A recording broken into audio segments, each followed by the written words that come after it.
Hello, my name is Tony Mays. I am the Commonwealth of Learning's Education Specialist for Open Schooling. This is the fourth of 11 presentations, each of which summarizes the key issues in different chapters of Cole's new publication, addressing the needs of out-of-school children and youth through expansion of open schooling. This fourth presentation reflects on Chapter 4 by Rajabali, Dundas and Singh. In Chapter 4, we explore the possibilities for technology-enabled learning, TEL, in open schooling provision.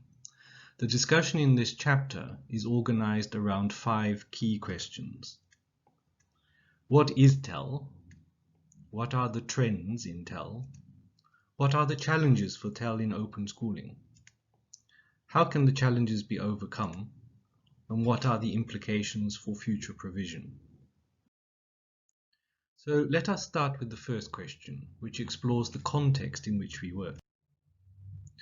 Technology can be used to do old things in new ways, or to do new things in new ways, as new kinds of activities become possible when we use ICT.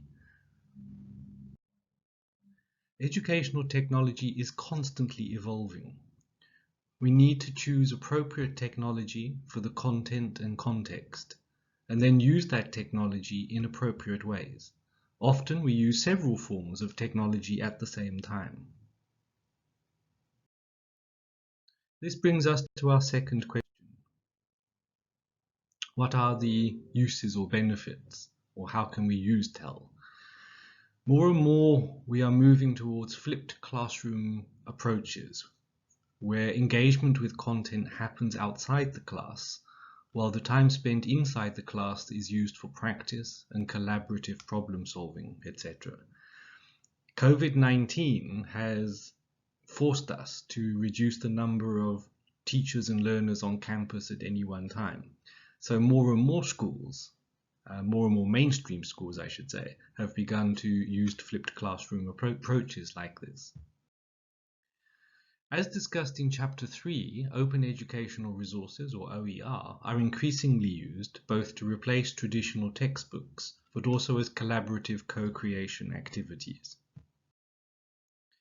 Learning management systems are integrated environments that allow teachers to design their courses and to manage the student learning cycle throughout. E-learning platforms can use open source or proprietary technologies. A popular open source e-learning platform is Moodle, and it is widely used by schools, universities, and individuals around the world. Massive open online courses, MOOCs, have radically changed some aspects of online education by their nature. They can provide access to a vast number of participants who are geographically distributed and yet who can communicate and collaborate via an e-learning platform.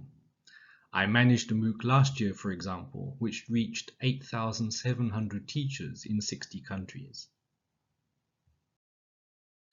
Immersive learning environments mainly refer to virtual 3D environments that rely on new technological developments such as virtual, augmented, and mixed realities, including simulations, to give students a sense and feel of the real-world, authentic learning experience.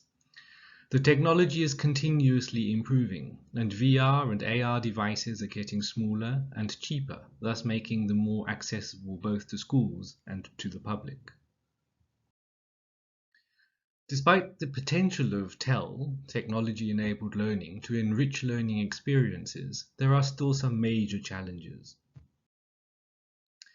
Gartner Inc., for example, suggests that engagement with technology evolves over a period of time.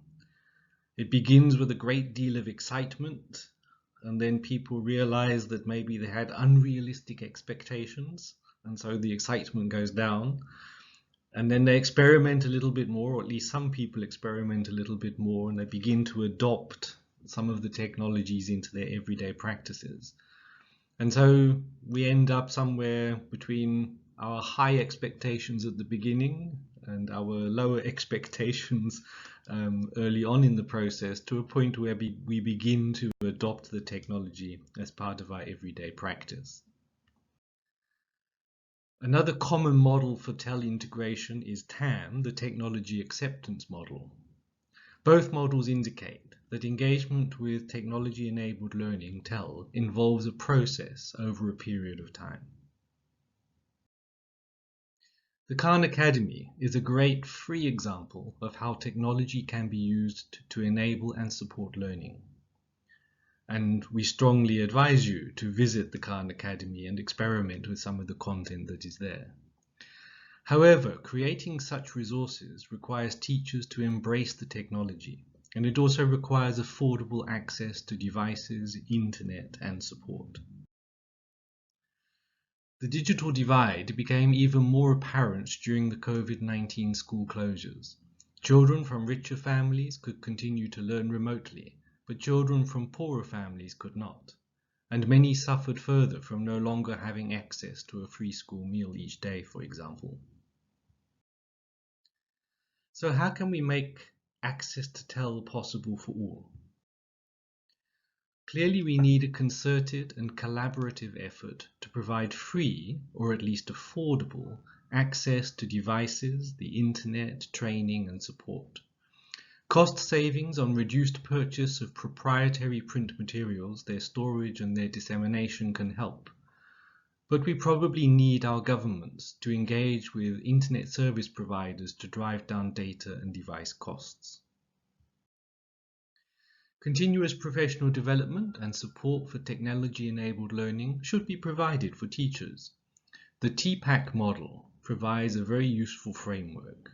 It's called Technological Pedagogical Content Knowledge, TPACK. Cole's Aptus device allows the sharing of digital content offline and even when there is no power. So this is a device that can be very useful for the rural areas, perhaps. And TEL can help us reach larger numbers, as in this example from the National Institute of Open Schooling in India, which reports that over an 18-month period, they trained over 1 million teachers in a single cohort. Increasingly, we are using technology also for assessment. Small pieces of learning earn digital badges, which can be surprisingly very motivating. Larger units of learning can be recognized as micro-credentials. Several micro-credentials can be linked to build into qualifications, and all the evidence can be stored and shared digitally and safely using blockchain technology. So it's no longer necessary to keep paper copies of qualifications or to wait for 4 to 5 years before earning a certificate that can be used to access employment or further training. So now we come to our last question, where we turn our attention to the implications for the future. After you have read chapter 4, we think the following 5 questions could be useful to discuss. What technology is most frequently used to support education in your own context? How can we improve access to technology and digital inclusion? How can we support the professional development of teachers for TEL? How can we strengthen the quality of schooling provision using TEL? How could we use digital credentials and blockchain technology to support more open schooling? As with previous presentations, this one, as well as the book on which it is based, is freely available under an attribution share alike open license. Thank you for your time, and we look forward to our discussions with you in the coming weeks.